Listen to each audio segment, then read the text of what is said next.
Hello, I'm Tryn, and I'm 15 years old, and I am not using a voice changer.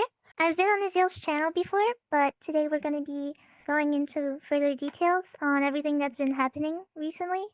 And there are going to be a lot of intense subjects discussed in this video, so if you're uncomfortable with any of the following subjects on the screen, you might want to change because this video isn't for you. To start from the beginning, I was born with epilepsy, so I've had it ever since I lived.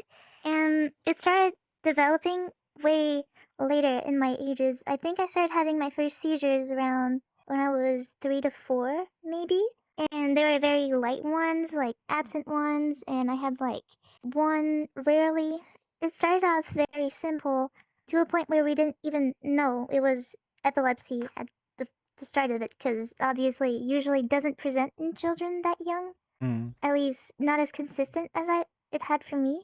Growing up, it kind of got worse, but we mostly started to understand that it was epilepsy when I was around like 5 to 6 years old, is when, maybe even 7, that's when usually the seizures started kicking in a lot worse. I've had my first tonic-clonic seizure when I was 8, and since then they've just kept degrading, and this has affected my life a lot, so I'm going to talk about this first.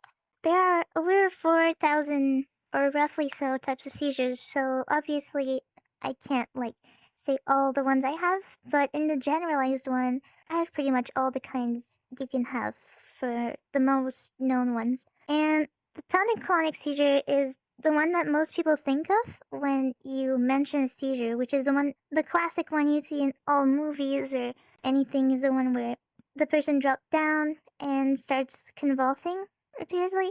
Um, that one can be a grand mal or a tonic-clonic. It has a lot of names for different stuff. I'm guessing a question a lot of people will have since I'm doing this interview in VR is how are you able to play VR chat without getting a seizure if you have epilepsy? Part of why I can play VR chat without having seizures all the time is because it's not one of my triggers for those lights, especially. Every person with epilepsy has different triggers. Like periods, they can be triggered. Some food can trigger seizures. I know that sleep can also trigger seizures. But there are other ones that you can mostly control, like alcohol can definitely cause more seizures. But if I were to have the triggers of bright light and everything, I would not be able to play VR because that's what VR is all about, like bright lights and pixels. Yeah. But even if I were to be triggered by like bright lights, which I'm not because I talked to my doctors before getting a VR headset, even if I was, I think I'd still play it for the simple reasons that it wouldn't really change the number of seizures that I have a day. Because, like, I'm gonna have them anyway, so whether or not I'm on a headset, but the headset can at least let me live, if I can say that. Yeah. When you say live, you mean it helps you feel alive, right? Yeah. VR has been like an escape for me for the past like year or so because with my case, which is a pretty bad one, I can't really go outside much aside of hospitals mostly. So I'm usually pretty much always at home and I socialize very little with other people than my family. So I'd say that VR has been like a second life for me because I could actually talk to people and go do stuff that I couldn't even do in real life. Like in VR, you can do so much. I can like ride planes if I want to. Yeah. I think VR has opened a lot of opportunities to people like me or just people in general who want to actually feel human or normal for a second and not and be treated more than their illness. And before you had VR, did you just feel total isolation? Outside of the hospitals, I don't talk to other people. I talk to doctors, cardiologists, psychologists. I talk to all those sciencey stuff. But outside of that, when I didn't have VR, I talked with my family and the people that I met on the street when sometimes, rarely, I went to take walks with my siblings. But outside of VR, it's like, it just doesn't feel real. It's like VR became more real than my life because it actually makes me feel human and not just like a science project. When you're alone for so long, it makes you feel very different like from others because you're just so used to being like isolated that it's like you don't really know how to live anymore. You don't really know how to act when someone says or does something. Yeah. And you mentioned that you're also autistic, and I know that that makes it a lot harder to do those things already. Autism comes with a lot of issues. Many people see it as a fun illness from a person that is passionate about something and that is usually very like expressive.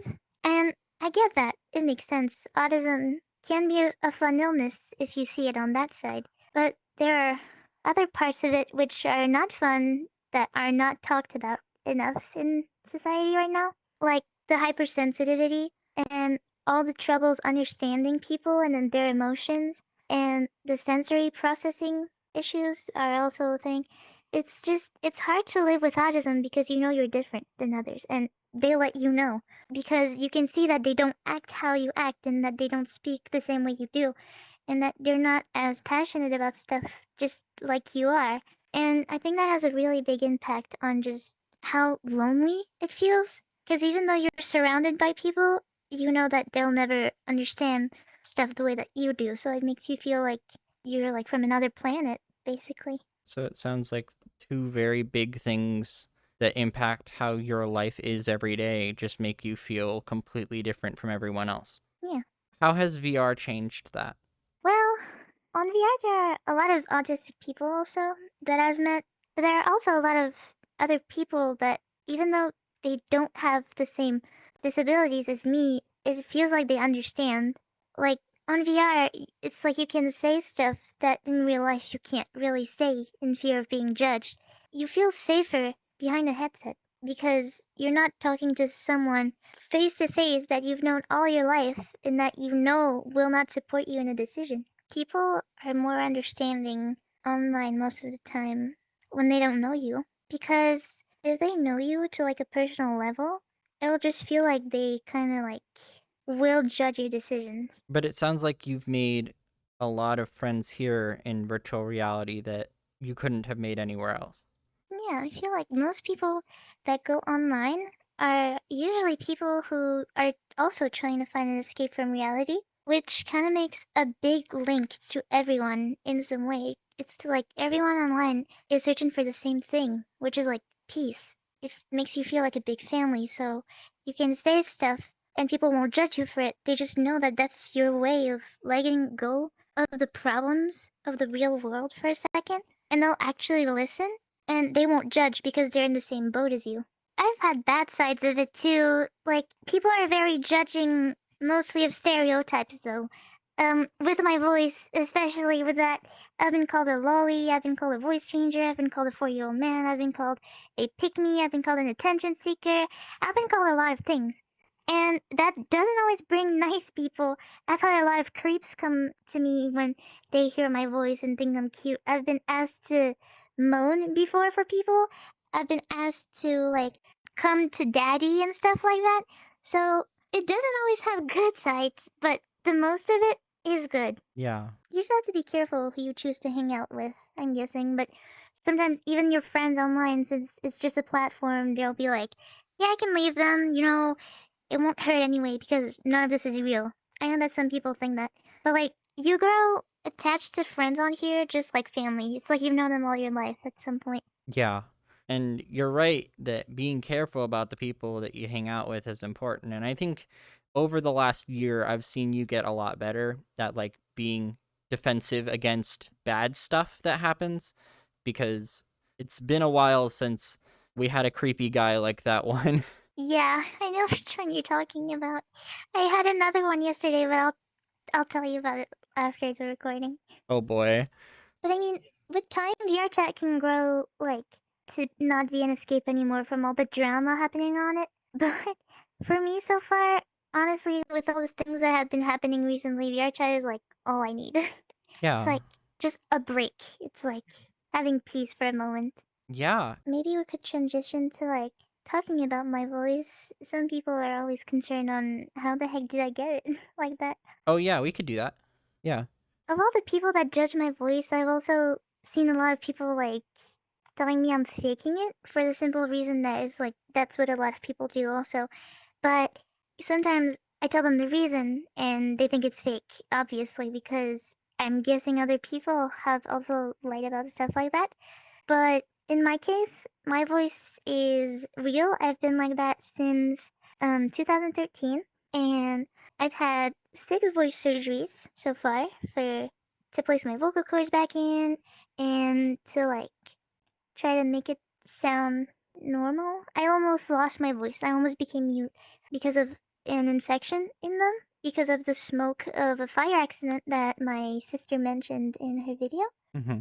But people always think like, "Oh, you sound so cute. You must be so happy to have a voice like that." But it's not all good.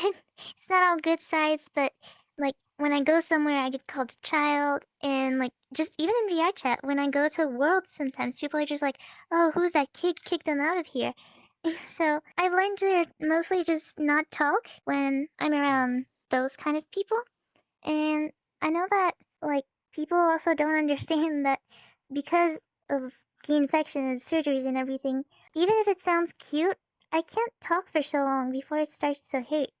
And I know it sounds cute, or that's what people say, but after hearing it for so many years, I get annoyed by it a lot. So I don't talk most of the time when I'm in VR, unless I'm with very close friends or anything like that. What's nice is that if someone was going to be your friend and then they judged you because of your voice, they weren't going to be a good friend. So you've now just knocked them out instantly. Like you don't have to worry about them anymore. Yeah, that's already a red flag, you know? Yeah, Like you know it from the start. indeed. But you've met some really, really cool people on here. Yeah, at least I thought so. For some of them, it kind of twisted sides not so long ago. Hmm. I'll probably get into more details about that later. But one of well, actually, aside of you, it's my closest friend. So yeah, my closest friend left me not so long ago for a really dumb thing. But you know, we'll push through it. Yeah. If you're willing to, could you tell me more about the fire accident that happened? Well, since I was 4 years old, I don't necessarily remember much, but obviously I still remember some of the parts that are stuck in my mind the most. Like, I remember my parents, so my dad and my stepmom. I remember them, like, rushing into my room and, like, just grabbing me and pulling me out of the house without explanation. And I remember getting outside and understanding, like, 2 of my siblings were gone. And, like, even though I kept, like, begging to, like, ask them where they were, my parents were just like, stop talking, just forget it for now. Well, like help is on the way. Just stop talking. So when you're wondering where your siblings are and your parents are just not giving you any answers, you start to probably really panic, because if your parents don't tell you, that means it's something bad, because they would tell you if it wasn't. Other thing I remember is I don't remember much of what happened in between, but I remember seeing my sister coming out of the window and coming out of the house and just coming towards us. I was so relieved when I saw her, but then I saw she was carrying my other sister, and I just knew. I knew she didn't make it, but I was really relieved to see that one of them made it out of there. But obviously, it's like I knew instantly that there was no way. Hmm. Yeah. And you said you were 4 when it happened. That's really young to experience something like that. I don't know how that would have changed just the course of everything. I imagine that a lot sometimes. Just, there's a lot of what if. I imagine a lot like, what if we got out on time? What if my parents went back inside to get them? What if we weren't living in that house? What if we were just living 2 streets away? And what if, like, that train, the person that was supposed to take care of it, what if he just actually took care of it? Like, what if none of that would have happened? Sometimes I try to imagine how that would have changed, like, where would I be right now if it didn't do anything about that. Yeah. But, what happened happened. One thing I remember though is when we went back to that town, like a few days after the incident, it was like, it hurts so bad just seeing your hometown and your house, like nothing. There's nothing left. It's like the place where you grew is gone. Yeah. There's just nothing left. It's all destroyed. Because the fires were huge. Like it wasn't just a couple of houses. They were across international news. People heard about them. There were explosions and everything. It was incredibly scary. It was so hot everywhere in the city. You could hear screams and cries everywhere. You could see cars driving super fast just to leave wherever. I don't know where they were going. You could see people just asking to everyone if they saw their husband or wives or kid. It was really sad to see, but it's simple. When you see your town afterwards, it's like all your memories crumbled with the city. It's all gone. Everything's gone at the same time. Like all my memories there, they died that day. Yeah. How did you get to move on? Um, I've talked to a lot of psychologists after that, 2 or 3. That helped me a lot. I mean, they gave me a lot of stuff to help. Seeing the good sides of it also helped me though. And since I was young, I kind of grew up without remembering much about it. It just time heals, I guess. It took me long enough, but after a while, you just kind of make your mind up to it that it's gone and you can't change it. So you might as well just learn to live again because there's nothing you can do. And that's your new life from now on. You just kind of have to make up your mind around that. Yeah. After the fire, where did you and your family go? Um, we moved back to another. It's lost. It's not even a town. It's just like a street, and there's like 2 houses there. And so we lived in that big house. It's very far from any city at all. It's very far from any humans, which doesn't help with my isolation at all because that means I never saw kids running around or anything. Yeah. Like the nearest city or town ish that is closer to where we lived was, I'd say, about 20 minutes away. That's not very practical either for when I have seizures or anything and I need to get to the hospital because ambulance takes like 15 minutes to arrive. Yeah, that sounds like a health risk. Yeah, and that's not really practical on that side either. I don't know why we chose to live there. I'm guessing it was pretty cheap since no one wants to live in the middle of nowhere. Yeah. And at this time, you were living with which people? My dad, my stepmom, and all my brothers and sisters. Not too long after that, I got a little brother from my dad and stepmom. I was so happy that day. I took it like my job to take care of him since that day because I was like, since I was home all day and everything, sometimes I had to babysit him. Even though I was like, what, 7, 8? Sometimes I had to babysit him. That made me so happy. It kind of made me feel like I had a purpose, you know? Hmm. That's so sweet. Yeah, when my little brother came, it changed my entire life. I felt like I actually had something to live for after that. I Hmm. think that's also a thing that really helped me after the fire accident is my little brother. It made me feel more human. And since when we grew, as we grew together, because I basically took him like my responsibility, so I never left him alone. Like I protected him from everything. That's like he's like my little baby. I protect him from all I can in this like world because I know the risks of everything happening. As we grew old, I never left him alone much, and we were very close. I try to protect him from all the horrible things I could see, so that way he can have better memories when he thinks of his childhood. I hope that he can remember me as a person who loved him for other things, you know? Yeah. What was happening around you in your house at this time? After the fire, so like from 7 to 9 years old, my dad argued all the time with my stepmom on everything possible. Like if there just wasn't enough salt in the thing, they'd start fighting and screaming at each other. You know, those dumb things. Just because they just couldn't handle themselves anymore. So my stepmother's a very nice person though. She still checks up on me sometimes and on us to make sure we're good, but she can't do much. She doesn't work at like a good job paying, so she had to, she has to live alone or roughly so because she can't afford much. But after fighting every day for like 2, 3 years, she decided it was enough, and at like the start of COVID, she left. She left her younger brother with us, and my dad decided to like keep him too because he said, that's my son, so I'm gonna keep him. Yeah, she kept up with us. She kept checking sometimes, but my dad got really sad after they broke up because even though they argued every day, I'm pretty sure he really loved her deeply.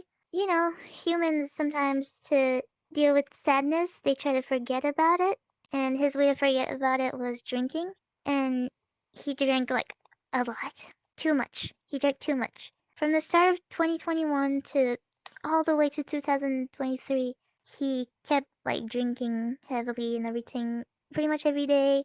Sometimes we had to like go weeks without talking to him. We didn't even know where he was. He could have been dead for all we known. But he came back home sometimes. When he came back, it's either he was very violent towards me and my siblings, or he was so drunk he just passed out and then we had to carry him to his bed. It almost felt like I was a parent sometimes.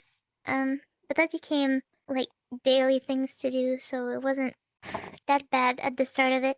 But the more it went on, the more violent he got, and I know he was really pissed, like, especially at me, because, like, of my medicines and my hospital visits and everything. He didn't like that because it costed money sometimes.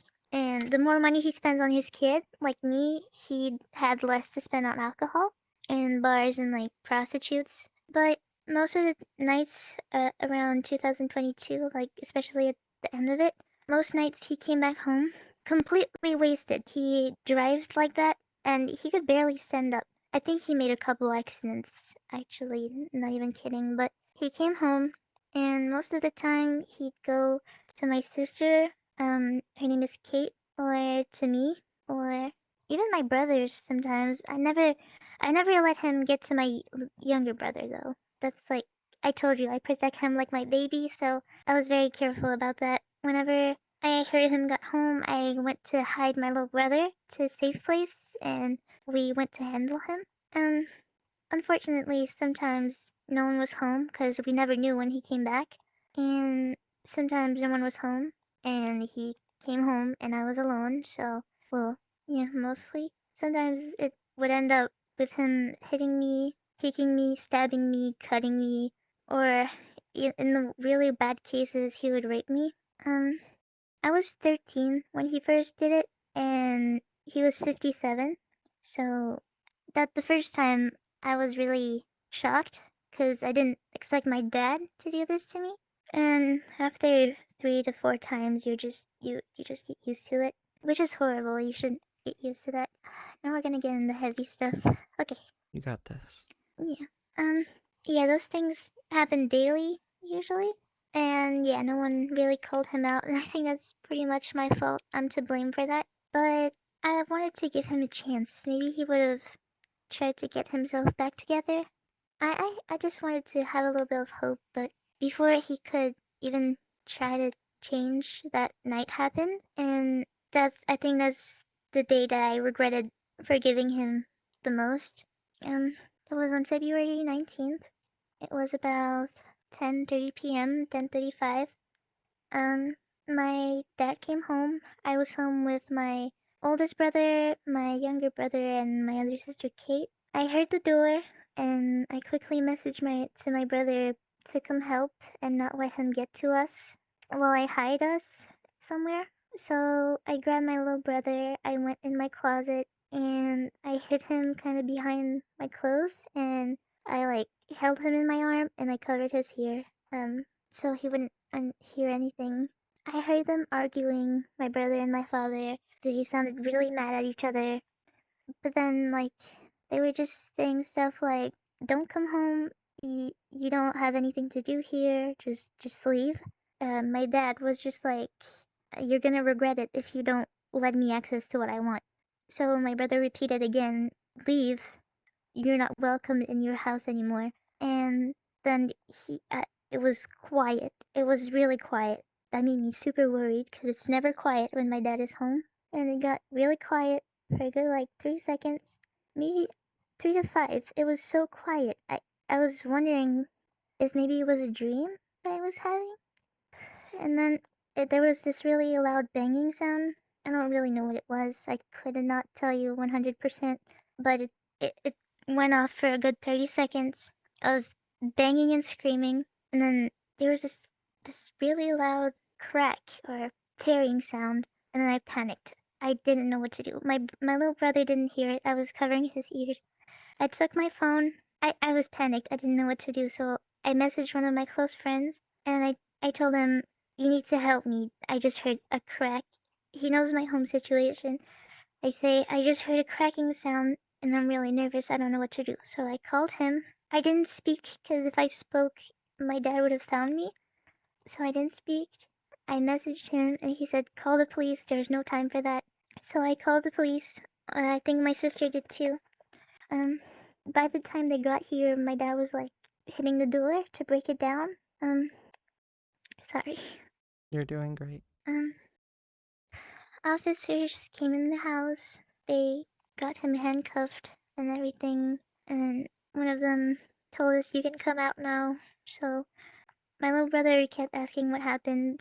I didn't want to tell him because I still covered his ears the whole time. So we went downstairs. We went out of my room. I felt like my heart was pounding so bad. I heard it in my ears and like, I don't know, it's like my whole body was like giving up on me. It's like a feeling of like, is this really happening to me kind of thing? And then I saw what happened downstairs. And my heart gave up. My heart just dropped in a million pieces. Cause he was dead. So I couldn't help myself. So I went to him and I hugged him for as long as I could. I was like trying to understand what happened, like where it went wrong. I tried to apologize to him as much as I could, and after a while, obviously, I wasn't even supposed to touch him, but officers came to like pull me away. Um, then they sent us away for the night. They like got a hotel for us. They found some place for us to stay in for the night. Um, my big sister was called by the police, and she came rushing home. She was panicked because she wasn't told much either. When we got in the car, I still had his blood on my hands. I couldn't like. I think that's when I understood like actually that he was gone. It's been 204 days since my brother left us, and it's like I had to like learn how to live again after that night because he was always the one home with me. So he's a hero, and that monster is in jail now. Going to court was a really hard time. We asked for a private court. For that's the first time in like 5 years that I saw him not drunk at court. He kept like telling us that he loved us and that he didn't mean it.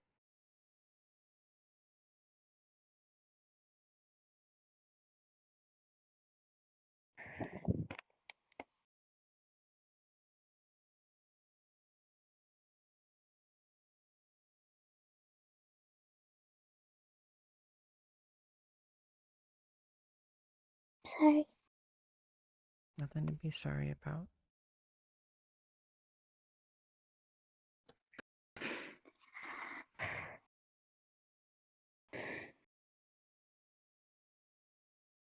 He can't hurt you anymore. He can't hurt anyone anymore. Your brother protected you, and now the world is safe from him. Sorry. Don't apologize. I'm here. So you just talked about something that hurts a lot to talk about. I know that. So now that you've done that, let's talk about what needs to happen next to make sure you feel safe right now, okay? You need to get some water, or do you need something to eat? No? Okay. Do you think we could try taking some deep breaths together? Okay. I'm gonna say in and out, alright? 1, 2, 3, in. 1, 2, 3, out. Good. 1, 2, 3, in. 1, 2, 3, out. I knew that when we eventually did do this recording, a lot of what happens was going to be comforting you after, and I was prepared for that. You have nothing to be sorry about.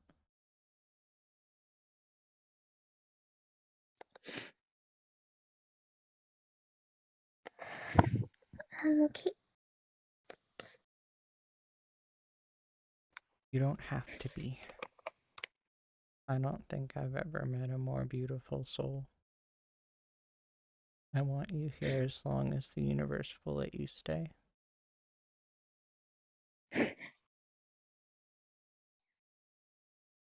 What's that little thing you always say? Every little star has a reason to shine. Yeah. That includes you.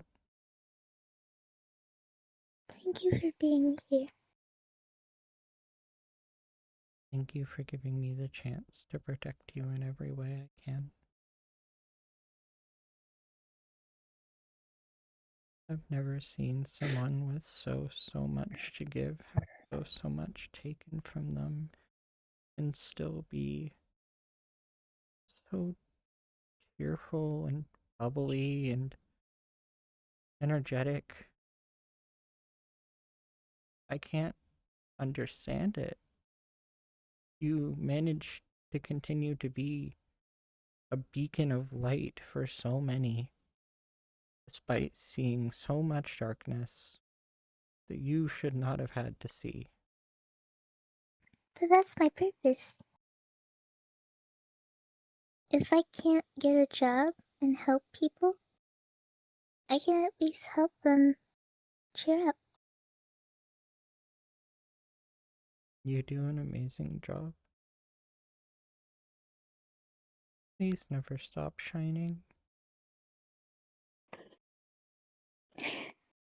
I won't.